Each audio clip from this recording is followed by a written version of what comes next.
നിങ്ങളുടെ പേരൻസിന് കസേരയിൽ ഇരുന്നിട്ട് എണീക്കുമ്പോൾ ബുദ്ധിമുട്ടുണ്ടോ? ഉണ്ടെങ്കിൽ അതിന്റെ അർത്ഥം അവർക്ക് പ്രായമായി എന്നതുകൊണ്ടല്ല, അവരുടെ മസിൽ മാസ് ഓരോ ദിവസം കഴിയുന്നതോറും കുറഞ്ഞുകൊണ്ടിരിക്കുന്നത് കൊണ്ടാണ്. ഇതിനെ നമുക്ക് സാർക്കോപീനിയ എന്ന് പറയാം. സാർക്കോപീനിയ എന്ന് പറഞ്ഞാൽ മസിൽ മാസ് കുറയുന്നു, അതുകൊണ്ട് തന്നെ അവരുടെ സ്ട്രെങ്ത് കുറയുന്നു. സ്ട്രെങ്ത് കുറയുന്നത് കൊണ്ട് തന്നെ അവരുടെ ഡെയിലി ഉള്ള ഫിസിക്കൽ ആക്ടിവിറ്റീസ് ചെയ്യാൻ അവർക്ക് ബുദ്ധിമുട്ട് ഫീൽ ചെയ്യുന്നു. ഇതുമൂലം ഉണ്ടാകുന്ന പ്രധാനപ്പെട്ട ഒരു പ്രശ്നം എന്താ അറിയോ?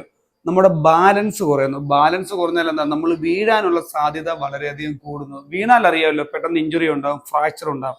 ഫ്രാക്ചർ ഉണ്ടായാലോ ഹോസ്പിറ്റലൈസേഷൻ. ഇതിനുള്ള സൊല്യൂഷൻ എന്ന് പറയുന്നത് റെസിസ്റ്റൻസ് ട്രെയിനിങ് മാത്രമേ ഉള്ളൂ. അതായത് വാക്കിംഗ് വേണം, ലൈറ്റ് ആയിട്ടുള്ള സ്ട്രെച്ചിങ് വേണം. അതിന്റെ കൂടെ ആഴ്ചയിൽ 2 അല്ലെങ്കിൽ 3 ദിവസം ലൈറ്റ് ആയിട്ടുള്ള റെസിസ്റ്റൻസ് ട്രെയിനിങ് നിങ്ങൾ ചെയ്യുക. നിങ്ങളുടെ പേരൻസിന് കൊടുക്കാൻ പറ്റുന്ന സേഫ് ആയിട്ടുള്ള എക്സസൈസുകളാണ് ചെയർ സ്ക്വാട്ട്, അതുപോലെ wall pushup, resistance band drawing, step up. ഇത് അവരുടെ ഡെയിലി ഫങ്ഷണൽ മൂവ്മെന്റ്സ് ഇംപ്രൂവ് ചെയ്യാൻ ഹെൽപ്പ് ചെയ്യും. മിക്ക ഇന്ത്യൻ പേരൻസും പ്രോട്ടീൻ ഡെഫിഷ്യന്റ് ആണ്. 70 കിലോ ഉള്ള ഒരു പേരന്റ് 70 ഗ്രാം ടു 90 ഗ്രാമെങ്കിലും പ്രോട്ടീൻ ഒരു ദിവസം കഴിച്ചിരിക്കണം. 60 വയസ്സ് കഴിഞ്ഞുള്ള ആളുകൾക്ക് ഏറ്റവും നല്ല പ്രോട്ടീൻ സോഴ്സ് ഏതൊക്കെയാണെന്ന് ചോദിച്ചാൽ എഗ്, ഫിഷ്, ചിക്കൻ. മിക്ക പേരൻസിന്റെയും മറ്റൊരു പ്രധാനപ്പെട്ട ഡെഫിഷ്യൻസിയാണ് വൈറ്റമിൻ ഡി ഡെഫിഷ്യൻസി. ഇത് ഡയറക്ട്ലി അവരുടെ മസിൽ സ്ട്രെങ്തിനെ വീക്ക് ആക്കുന്നു. വൈറ്റമിൻ ഡിയുടെ അളവ് കുറവാണെങ്കിൽ മെഡിക്കൽ അഡ്വൈസോട് കൂടി മാത്രം വൈറ്റമിൻ ഡി ടാബ്ലറ്റ്സ് കഴിക്കുക. 60 വയസ്സ് കഴിഞ്ഞ ഒരു പേരന്റ് മസിൽ മാസ് മെയിൻറ്റെയിൻ ചെയ്യുക എന്ന് പറയുന്നത് അത് അവരുടെ ലക്കല്ല, അത് അവരുടെ റെസ്പോൺസിബിലിറ്റി ആണെന്നുള്ള കാര്യം മനസ്സിലാക്കുക.